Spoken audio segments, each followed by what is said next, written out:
Good morning sa ating lahat. Good morning. Nakakaba ka lagi po. First time. Amen. Bago po ako magsimula, pray muna tayo. Ama namin banal, sa umagang ito po ay kami po yung pusong lumalapit. Nagpapakumbaba po ako sa inyong daanan. Yes, Lord. Samahan mo po ako, Holy Spirit. Ikaw po ang manguna sa aking puso't isipan. May deliver po ang salita mo sa umagang ito. Itago mo po ako, Panginoong Diyos, sa lura ng iyong cross. Sa pangangkagaling po, hindi ako ang kanilang marinig, hindi ako ang kanilang makita, kundi ikaw po. Maraming salamat po sa guidance and protection mo sa aming lahat sa pangalan ng Diyos. Amen. Nakabalik ka kay Presi, ante? Nakabalik. Icebreaker muna tayo. Sabihin niyo po sa katabi niyo. Ayan, heart.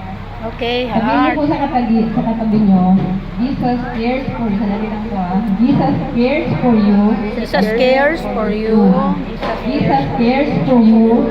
I care for you too. I care for you too. I care for you too. Jesus care for Ang you. message ko I po ay care for matatangkang care. Na nasimulan ko na po ito nung kasi sabi namin pang somehow na pang mag-message bago kami umuwi ng Quezon. Kaya lang sumasama ang panahon, nag-postpone at hindi natuloy. Umuwi kami ng August sa Quezon, nakabalik kami ng September 14. Kaya po, pinag-pray ko ang message na to. Mas tinulungan ako ni Lord na mapaganda ko pa ang message ng care. Ang bawat litra po ay binigyan ko po ng meaning sa tulong, sa biyaya ng Holy Spirit. Ito po. Gusto ko, kaya ko po na mapili ang care kasi nung magsimula na ako sa discipleship, noon bago pa ako mag-start, wala pa akong alagang kaluluwa. Kasi alaga ko noon ang mama ko na 91 years old bago siya namatay. Ilang taon po siyang inaalaga-alagaan. Hanggang sa, wala po talaga akong time noon kundi magsimba lang. Hindi nga ako minsan, nakaka-AG. Dahil nung nag-bedridden na yung mother ko, talagang tutok sa kanya hanggang sa nag-diaper siya, NGP siya. Kaya nung nawala siya, parang yun ang naging, siya muna ang ministry ko noong time na yun. At si Anne may sakit din, madalas pa ang atake niya noon. Marahil may stress din siya dahil busy kami pareho. Siya lang naalalay ko noon sa bahay, kaya madalas din siyang inaatake. Kaya minsan, pag ini-NGP ko yung mama ko, atakehin si Anne, hindi ko alam ang gagawin ko. Kumbaga, sa biyaya ng Panginoon talagang makakasurvive kami. Pero ganun po ang kwento ng buhay ko nung buhay pa ang mama ko. Ilang beses kong ini-NGP ang mama ko, tapos siya nangingisay dyan. Hindi ko alam, gaganunin ko yung paa ko para lang hindi siya masubsob siya sa head. Hindi ko maiwanan na habang sinasagin ko yung pagkain ng mama ko, ang anak ko inatake.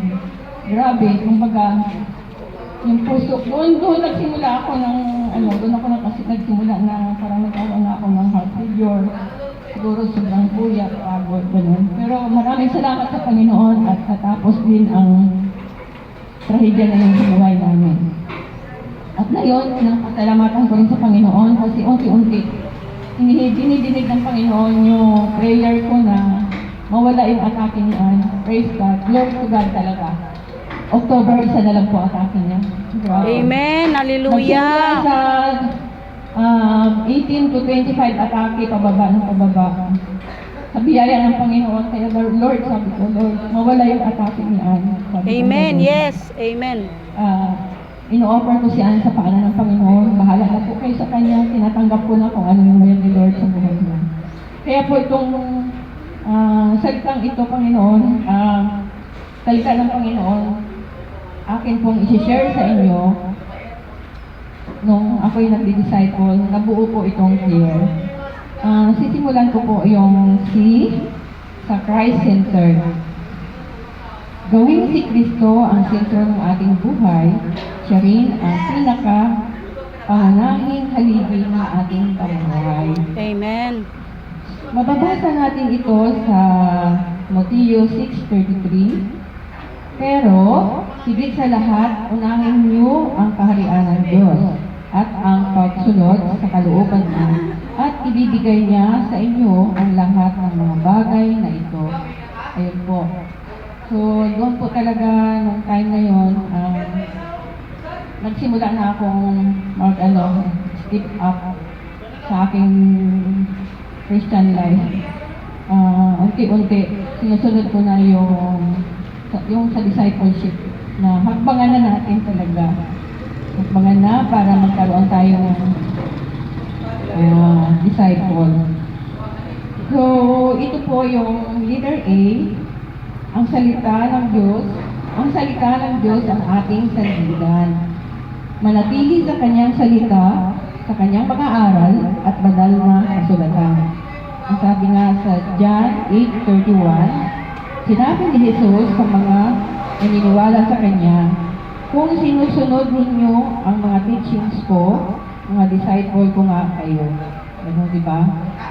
Kung totoong disciple tayo ni Christ, susundin talaga natin kung ano yung kanyang mga kalooban. Oo nga po, minsan nadadapa tayo bilang tao, nagkakamali, nagkakasala, pero agad natin itong ihingi ng tawad sa Panginoon. At ang ating Panginoon ay tunay na mahabagin ng Diyos. Amen. Dito rin sinasabi, di ba, kung sinusunod niyo ang mga teachings ko. So sa leader C, unahin ang kanyang kaharian. Ganun. So, dito na po ako sa R. R ng care, reaching out. Mag-alay ng pagmamahal at serbisyo sa ating kapwa. Pagmamahal at serbisyo. Dito ko na-i-apply ang nais ng Diyos na pagmamahal at serbisyo para sa mga disciple ko. Ang i-home visit sila tuwing tapos ng morning watch, i-home visit ko yung mga taga-Imperod. Ilalakad ko po yan galing dito papunta sa Imperod. Iikot po ako niyan bahay-bahay kasi hindi katulad ng life group namin na buo, intact kami. Sila po, talagang kailangan magtyaga akong house to house po sila. Lalo na yung mga nagsisimba, kailangan puntahan ko sila tuwing Sabado para ibigay yung pamasahe nila. Amen. Ang sunod sa Panginoon, nandoon pala talaga ang sakripisyo. Hallelujah. Even po na wala naman akong regular na hanap buhay,